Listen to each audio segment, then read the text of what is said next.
Hi, boys and girls. I have a great nonfiction autobiography called Amazing Americans, Susan B. Anthony. We're going to learn about the great things that she has done. So this nonfiction book does have a table of contents that's going to help me find facts that I'm looking for easily. Let's jump in. Family beliefs. Susan B. Anthony was a smart and strong woman. She believed all people are equal. Susan was born on February 15th, 1820. She grew up in the state of Massachusetts.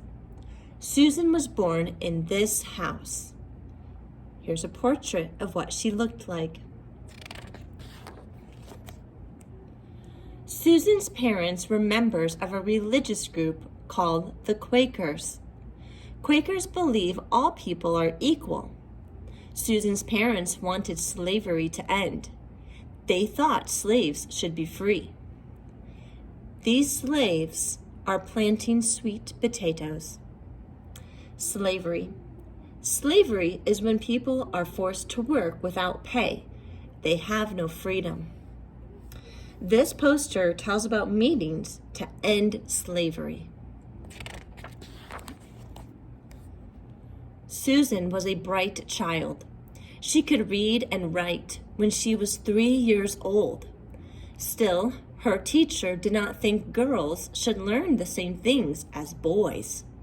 Her parents did not agree, so they taught Susan at home. Susan reads as a grown-up. Favorite books. Susan read many books. One book she enjoyed was Jane Eyre. You can still read Jane Eyre today. Look how big that book is. That's Jane Eyre's book. Speaking out. Susan grew up. She became a teacher in New York in 1848. She earned $110 a year. Male teachers earned about $400 a year. Susan thought this was unfair. She wanted better pay for women. This is Susan as a grown-up. Family first. Susan gave her parents her paychecks. She helped them pay their bills. Susan lived in this house in New York. Big dreams. Susan wanted to change the world. She believed all people are equal. She fought for the rights of women and African Americans. Susan wanted to change the way people were treated. Susan tells people about equal rights. Best friends. Susan's best friend was named Elizabeth Cady Stanton. Elizabeth also wanted women to have equal rights. Susan and Elizabeth. Long ago, men had more rights than women had. Women could not own a house. They could not vote. Many people wanted to change the way women were treated. They wanted women to have the right to vote. This right was called suffrage.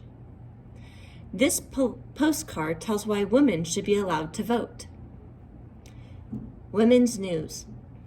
Susan and her friend Elizabeth started a newspaper. They wanted more people to read about their ideas. This is Elizabeth and Susan's newspaper.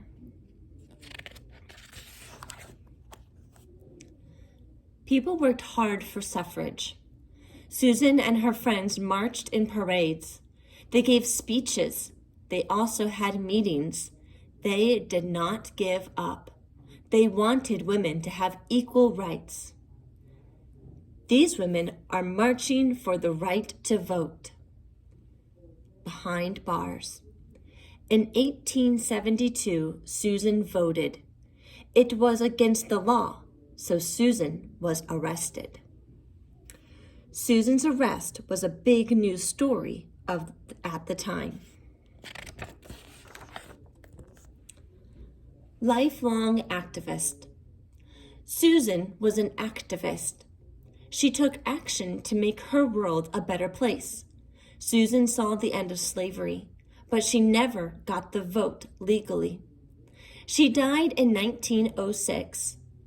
Women won the right to vote in 1920. This woman votes in 1920. An honor. In 1979, the Susan B. Anthony dollar coin was made to honor Susan. This coin and stamp honor Susan. Amazing Americans today. Susan B. Anthony was an amazing American. She thought all people should be equal. Today, there are many amazing Americans. They work hard to help people too. This drawing shows Meredith and Madeline helping people vote. Ask it. Ask an adult to help you find an amazing American in your town. Interview the person, find out what he or she does to make your town a better place. Remember, boys and girls, always have an adult with you if you're going to go up to someone new. Avery is a first grader in Illinois. She interviewed Meredith and Madeline. They help people vote in Crystal Lake, Illinois. And then we have a glossary. And now it's your turn. Your rights. This postcard tells why women should get to vote. Think about the way people should be treated. Make a postcard that tells why people should be treated fairly. So boys and girls, Susan B. Anthony did a lot of great things for our community, especially for women's rights. So all my girls out there, we can thank Susan B. Anthony for helping leading the way for us to have more rights. But for all my boys and girls here at our school, we want to talk about being treated fairly, okay? So, like I asked you to do, create a little postcard about treating people fair. Okay, create your postcard. I hope you boys and girls show me one day what your postcard looks like and just have fun with it. All right, boys and girls, this was Susan B. Anthony, a nonfiction story to teach us all about her life.